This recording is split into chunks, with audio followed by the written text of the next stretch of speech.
Hi and a huge welcome to Steve's Kitchen. Today we're making that gingerbread house that I mentioned last week. If you saw that video, you've already got your list of ingredients. Hopefully you got the template. If not, all the ingredients are written down below in the description bar and the link to that template if you want it as well. This gingerbread house is going to look fantastic. It's going to be a centerpiece of any Christmas table. So come on, let's get on and make this gingerbread house.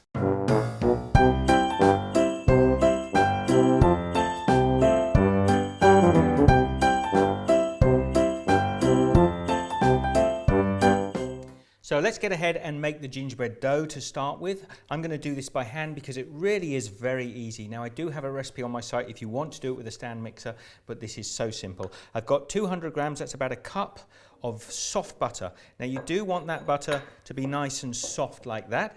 I'm then going to add 1 cup, that's 200 grams of sugar. And then using a spoon, we're just going to cream that together. You see, that should only take a very short while before you've got this lovely soft creamy sugar and butter. Into that now I'm just going to break 2 eggs. Then I'm just going to mix the eggs and the butter together.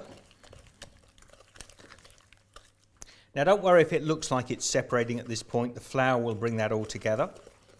Now I'm going to add my treacle or molasses in there. I've got a cup and a half. Now a little trick, if you're going to use molasses in a cup, if you just butter the inside or grease the inside first, it makes it easier for it to come out of the cup. And then the half cup. Then we're just going to blend the treacle in there.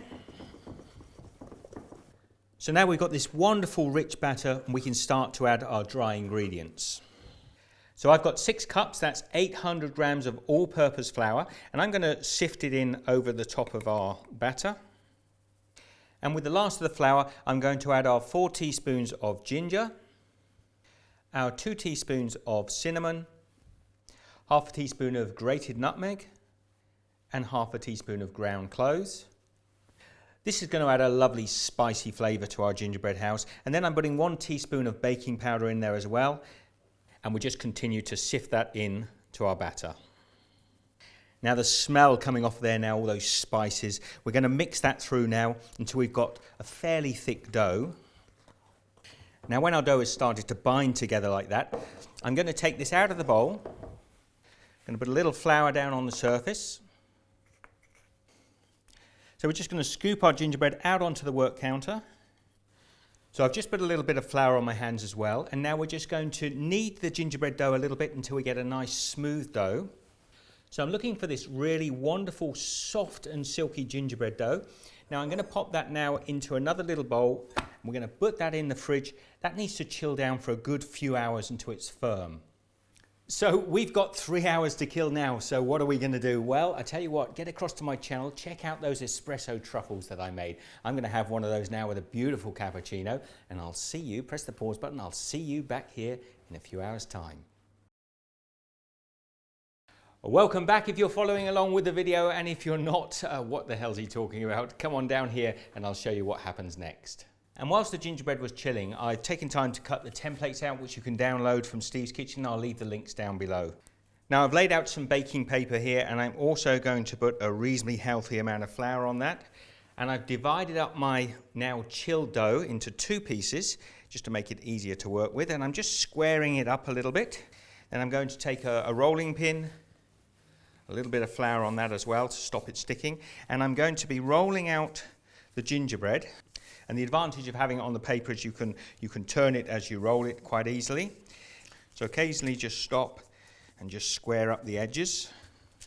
Now you see I've rolled that out now, and I've tried to keep the thickness about a little under 1/4 inch. It wants to be a fairly thick cookie. And this is the rooftop of the house, section B.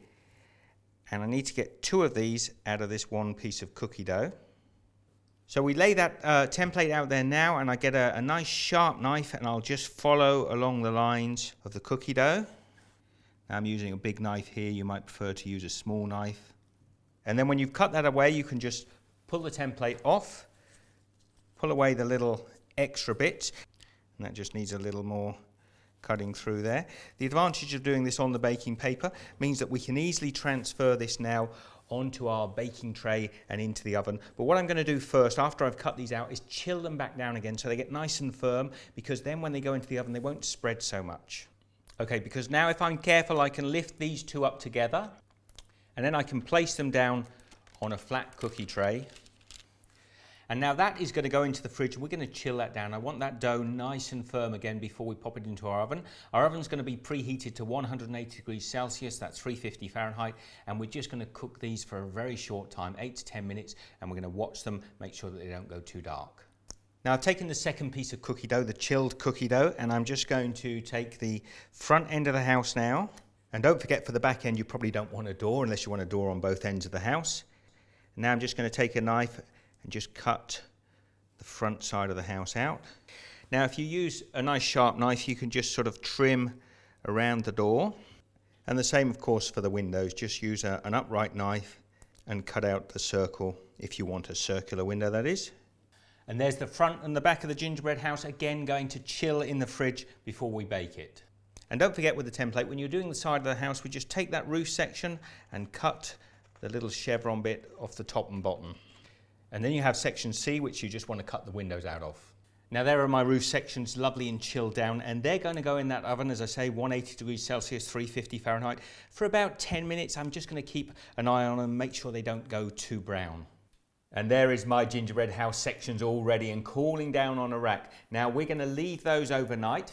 So I will see you tomorrow back here to construct the house and decorate the house. In the meantime, you might want to get across to my channel and check out making the Royal Icing, which is the cement to hold the house together. I've made a tub here. Now I've got a recipe and I'll leave the link here to that. I'm using egg whites in mine. If you don't want to use egg whites, you can get meringue powder from most supermarkets and use that as a substitute. So you have a great night. Join me here tomorrow. We're going to put this house together. We're going to have some real fun.